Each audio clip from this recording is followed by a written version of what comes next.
Let's cut the red tape. Let's set free our dreams. And yes, let's make America great again. And one of the ways we're going to do that is by getting rid of a lot of unnecessary regulation. Thank you very much.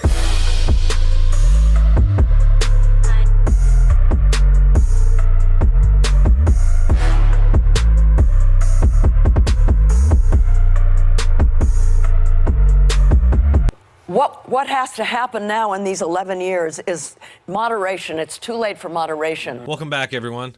As much as I hate to put you all through 2 consecutive days of The View, I just couldn't pass this one up. The American trader, known as Jane Fonda, appeared on the show to promote the Doomsday Cult known as climate activism. Of all the stupid things she said during her appearance, the most lacking in foresight was when she claimed, quote, "It's too late for moderation because we only have 11 years left." First, let me just say this is a great example of how the left sets standards that they themselves never have to abide by. What if a right-winger or a conservative went on a show like this and said that their agenda is so important that moderation isn't an option? They would of course decry that person as an extremist and they would be hounded off the public stage. As we know, it's different when Democrats do it, so instead what we get is this robotic applause from a hypnotized audience.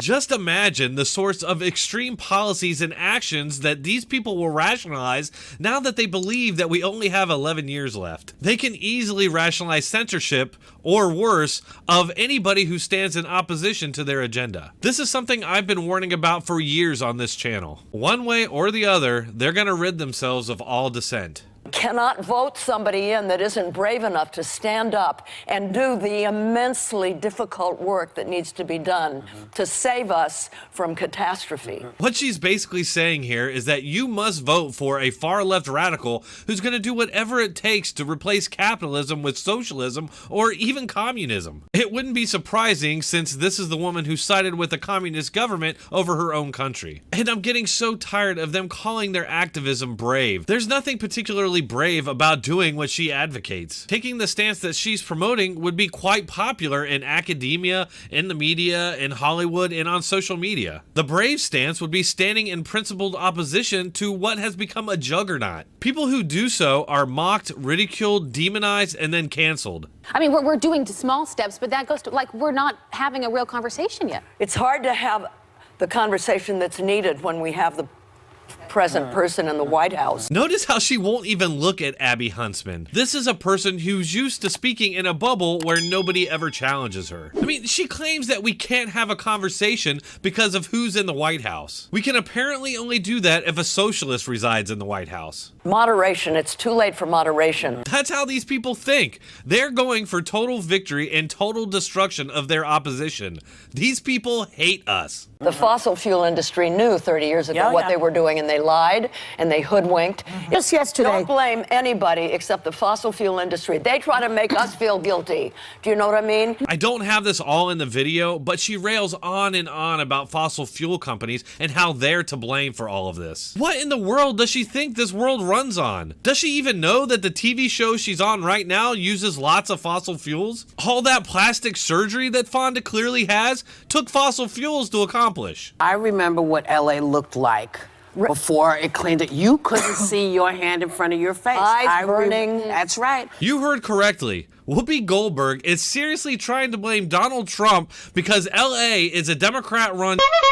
No, I'm looking at them. You kids here, this is about you. Because it's not going to be a livable planet if we don't do what's needed. We have to be incredibly brave, and we have to be willing to risk arrest and go into the streets and put our bodies on the line. Now she's scaring little kids, telling them that the world won't be inhabitable in 11 years and that they need to bravely put their bodies on the line. Again, this movement's looking more and more like a doomsday cult. It has all the familiar symptoms, including a long list of failed doomsday predictions with newly decoded end-time dates.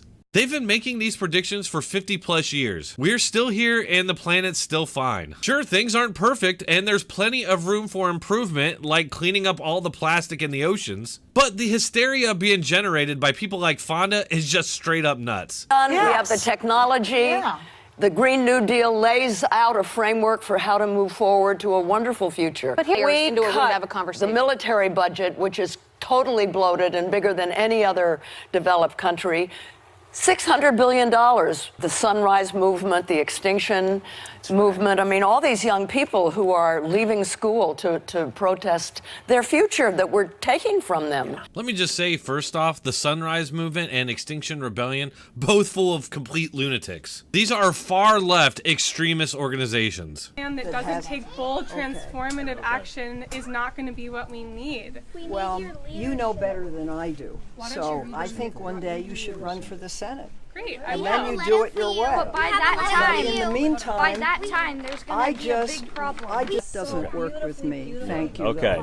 Thank Really kooky ones too, like the Sunrise Movement, which resembles a communist cult. There's a definite pattern emerging here with Fonda. Fonda talks about slashing the military budget and promoting the new Green Deal, which would likely destroy the American economy, or at the very least put us at a major disadvantage in competition with China, who wouldn't have any of these regulations. She also backs communist governments, and I notice she doesn't speak out against China, the world's biggest polluter. If we go the route that these doomsday cults want to take us, it will only hurt the United States and help China to overtake us. It really makes you wonder how much this country's media is controlled in some capacity by China. Okay, that's all I can take of this woman. If you want to support this channel, you can find all the relevant links in the description and the pinned comment.